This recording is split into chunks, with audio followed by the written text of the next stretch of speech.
Truth+Media. We have Louisville legend and pride of Seattle, Peyton Siva. How you doing, Peyton? I'm good, man. Thank you guys for having me on. I'm glad I can still be considered young. So for Run It Back, we always like to start with our guests kind of in their basketball origin story, for lack of a better term, and how you guys started. And we know you're from Seattle, and Seattle's been on the map for 20 years with players like Jamal Crawford, yourself, Paolo now.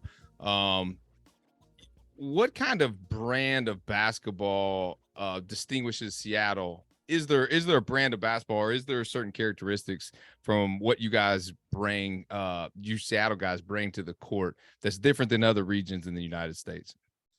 I mean, we just like a jack of all trades. I mean, you have, like you said, Jamal Crawford, you have the Jason Terrys.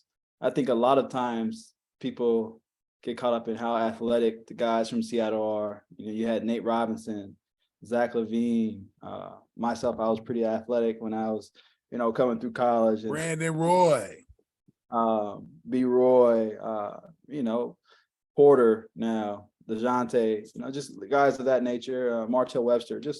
We had a bunch of guys. Aaron Brooks. We had a bunch of athletic guys, quick guys. But we also had, other guys like Ronnie Stuckey, and the list goes on. I think I said Jason Terry, shooters. We had a kind of a jack of all trades area where, whatever you wanted, we had. So I think that was it was great to grow up in that and that rich basketball community, and I was blessed to be a part of it.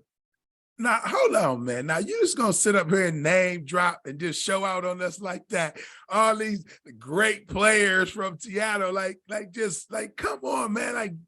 That's impressive. I mean, from one city, and I know, because I go way back. I'm an old school cat, and I played in Seattle, so I know the cats that have come out here. Now, let me ask you this, Peyton. If there's an open gym, okay, and you got all these great players in the gym that you just named, who getting the call, man? Who's going to get all the calls in that gym that day? Oh, for sure, probably Jamal. He's kind of the ambassador for Seattle basketball. Him and Jet, they're probably like two staples up there. Guys who just like the OGs. I mean, you have Doug Christie, but those guys are the ones that people still young and old kind of remember, like, all right, those are the guys. And, they still hoop to this day. Like, Jamal will give you buckets in the open gym today. And those are the guys that would, get the calls. Everybody else will kind of have a little hard time because you're going to have to argue with everybody. But those are the guys who get the main calls. And the reason why I asked that question is because, I remember growing up and playing, and even being back at Michigan State, and Magic would come back and he would just cheat, man. If he missed a shot, it was a foul, and it was just funny. But out of respect, we didn't argue because it is Magic Johnson. So I always like to ask some of the young bucks that, and especially I wanted to ask you that, being in Seattle with all the great players that you guys had. Oh, for sure, man. It's amazing, man. The people that, I grew up going to our late night Rainier Community Center, and we had great players like Maul would play, like Brandon Roy. We had the twins, Logic and Roderick in high school, Terrence Williams, guys who didn't have the bigger names in the NBA, but just as much talent and could have been there. But it was fun just watching them grow up, and always wanted to be on that court. And then when I finally got a chance to step on that court as I got older, I had to earn my calls to stay away. But it was humbling just because, you learn the ropes from those guys, and you learn there's levels to it, and, just buys your time.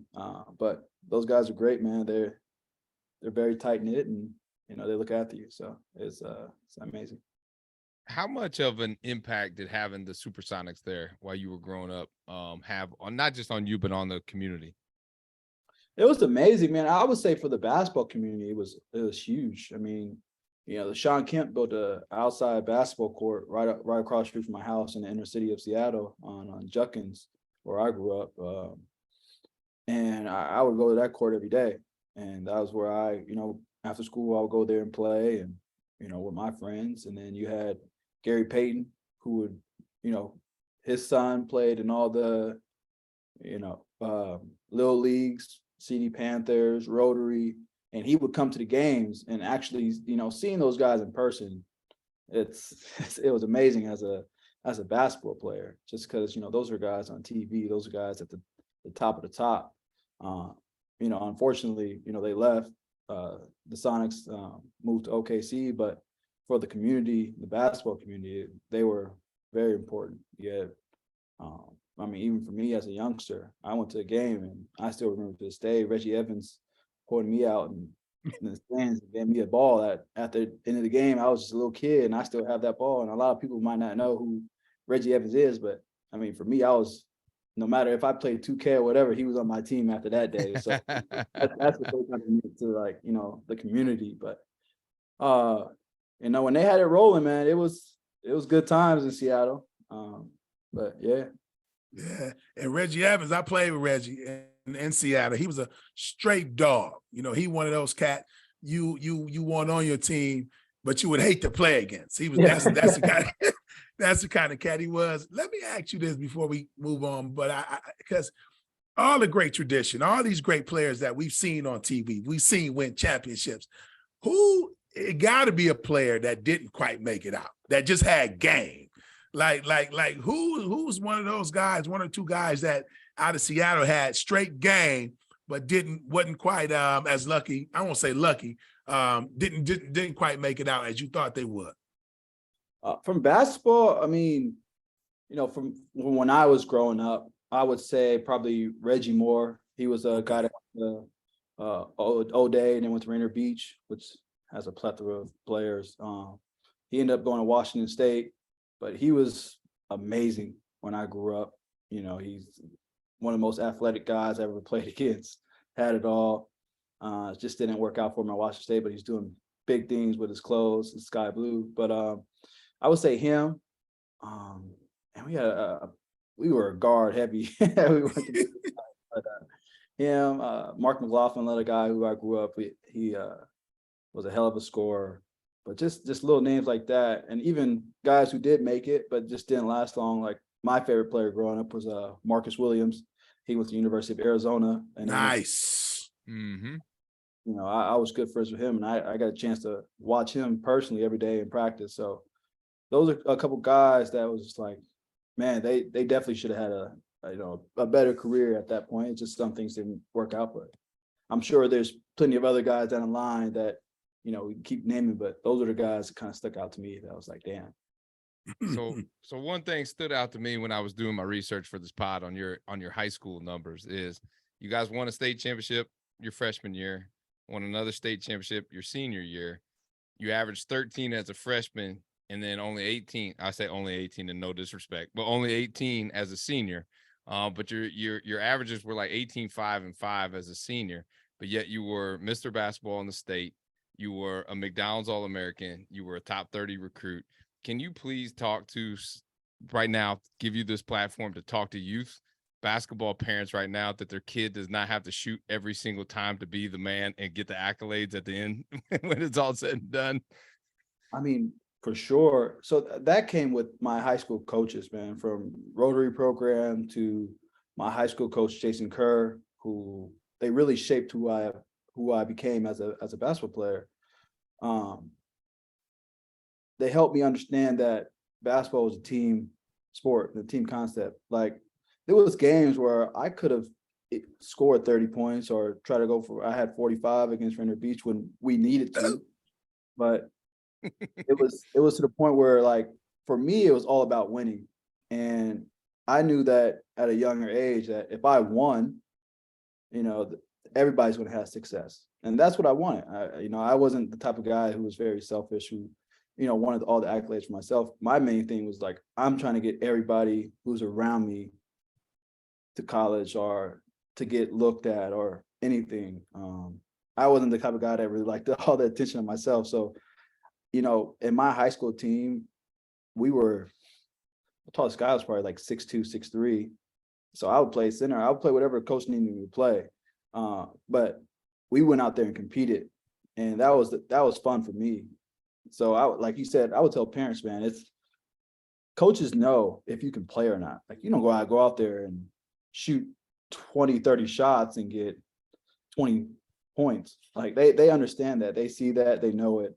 And for me, I learned, like, no, man, if you go out there and be very efficient in what you do, they see that. And I see it now to this day. Like, if you can be efficient as a player, people understand that. And if you're winning, that just magnifies you even more. And that took me all the way to college. It's like, I don't need to go out there and try to shoot every shot, because then, you got 8, 10 other people on your team that can play also, but now you're taking away from them. And that's kind of been my mentality. And some people have different mentalities where, like, yeah, I'm the man, I'm going to shoot every time. But that's just how I felt was the right way to play basketball. And it kind of carried to me. I want to turn that over to Mateen too, because I want his take on that, because I got 2 great point guards on the line. So I got to get point guard perspective on that. You agree? I know you agree with everything that he just said, Mateen. 100%. And when he was talking, he was talking my language. I mean, if you listen to what he was saying, he was just talking about winning. He didn't care about nothing but winning, getting everybody else involved, getting the other guys scholarships. And that's why he won in high school. That's why he won a national championship in college, because it's that mentality. Now, I like how humble he is, because if I would have had 45 in the game, I would have put some sunglasses on when I answered that question.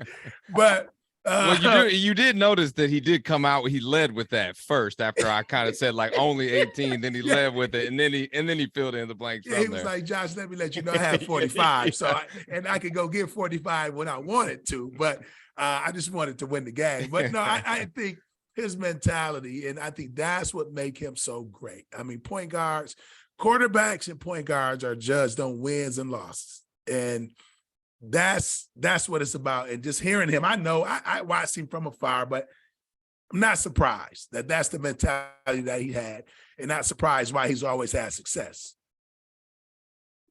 So coming out of high school, McDonald's All-American, and a lot of these guys, these Seattle guys that have been mentioned already, through already in the pod, I should say, all stayed out west. You mentioned Arizona and Washington State and UW and some of those. How did you get to, 2-part question, how did you get to Louisville? And then we're gonna need a Rick Pitino recruiting story. Yeah, so I gotta correct you. It's Louisville. You gotta say it like with your mouth full of food, man. It's weird when you live out here, but I'm not too far from you. I'm in Evansville. No. So I'm shocked that I messed that up. And here in Evansville, it's Louisville. Yeah. Tell the people who like actually but so Terrence Williams, who's from Seattle, came out here to Louisville, and I got a chance to watch him play. A big thing for me, I wanted to stay out west. I'm a Seattle guy. UW was a high on my list of where I want to go, because I love Romar, who's an amazing coach, who's an amazing guy, first and foremost. He's a man of God, and I really appreciate that from him.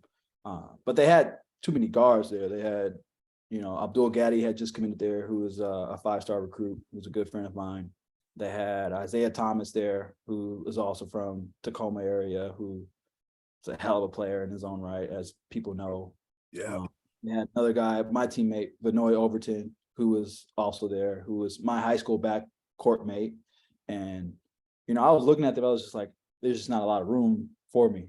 And I think they had another guard too, but so I wanted to stay out west, but then, something kind of drew me to the East Coast, just because at the time the Big East was crazy. They had about 10 tournament teams and they were up there with the ACC and where like talent was. And at that point, they probably was ahead of them with tournament teams and everything. Sure. Yep. And as a West Coast kid, I kind of grew up, you kind of hear the stigmatism behind it. They're kind of soft, or they play flashy, or in this and that. And East Coast was more rugged, outside blacktop, like they're going to get after you. You got to be tough. So for me, I kind of wanted to go out there and prove myself, like, all right, if that's what I'm missing, if that's where, I want to go out and prove myself, like I've done it on the West Coast, let me go out here and show the world that I can do it, and show the country I can do it. And that was what drew me to Louisville. And plus, watching them play, I loved it, And here's a funny story also. I hated defense growing up and playing in high school. And What? I was getting recruited by UCLA, and the coach was Ben Holland, I think, at the time. Allen, yeah. And all that they were known for is just like defense. And I'm like, oh, I don't want to go there. I don't want to play defense. And watching Louisville, you see them press. You don't really see like how much defense they play because they play so fast and they get up and down the court, and their pressing is not really, it doesn't really look like defense. But, you know, I found out shortly after I got to college, that's all it really was. So, you know, that's when I chose there. But that was really why I loved the style. They were playing free. They had Edgar Sosa on that team, who I just loved. And, you know, him as a freshman was amazing. Coach P, it looked like he was just playing with so much freedom and flair. And he had that swagger about him. He's from Dykeman, New York area, and loved to watch him play. But it really drew me to Louisville. And then, you know, Rick Pitino, he just had the name and the charisma about him. I mean, you saw the white suit for white out. Everybody thought he was this mob boss. And I was just like, man, that dude looks cool to play for. And I met him. And it was a funny thing that about Coach P, is that story I tell people, that he didn't really care who you were. He treated you the same as he would treat everybody. And it kind of reminded me of my high school coach. I went in there for a recruiting trip and I had a hat on. And he was like, is it raining in here? And I was in the practice facility. I haven't committed or anything. I was just on a recruiting trip. And I was like, no, what are you talking about? He goes, is it raining? It's like, no. He goes, then why the hell don't you have a hat on? And I was like, damn. I was like, you know, coaches usually try to like kiss up the players, kind of be like, you know, this and that. And he was like, no, this is who I am. This is how I run things. Like, why are you doing that? And I was like, all right, I can kind of respect that. It was like kind of a little intimidating, but I can respect it. Like, he's not going to treat you any more special than anybody else. And I was like, all right, I like where this guy is. And, you know, just kind of went that way. Wow. Now I know, I mean, being a McDonald's All-American, first of all, that's a big deal. And I remember getting my letter, you know, in high school in class, and my coach brought me the letter and said, I made it. I was ecstatic. So that's when you're a McDonald's All-American, that's a big deal. And so being that, I know you got recruited by a lot of other coaches. Who was one of the coaches that I would say it was hard to say no to, like let them know that you were going to go to a different school? Romar, easily. Him and Cameron Dollar. You know, I was really close to Dollar. He was the guy that kind of recruited me to University of Washington, to the point like, look, I was a 5-10 minute drive from University of Washington from my house. So I was up there every day. I was in their open gym with them. I was at every game.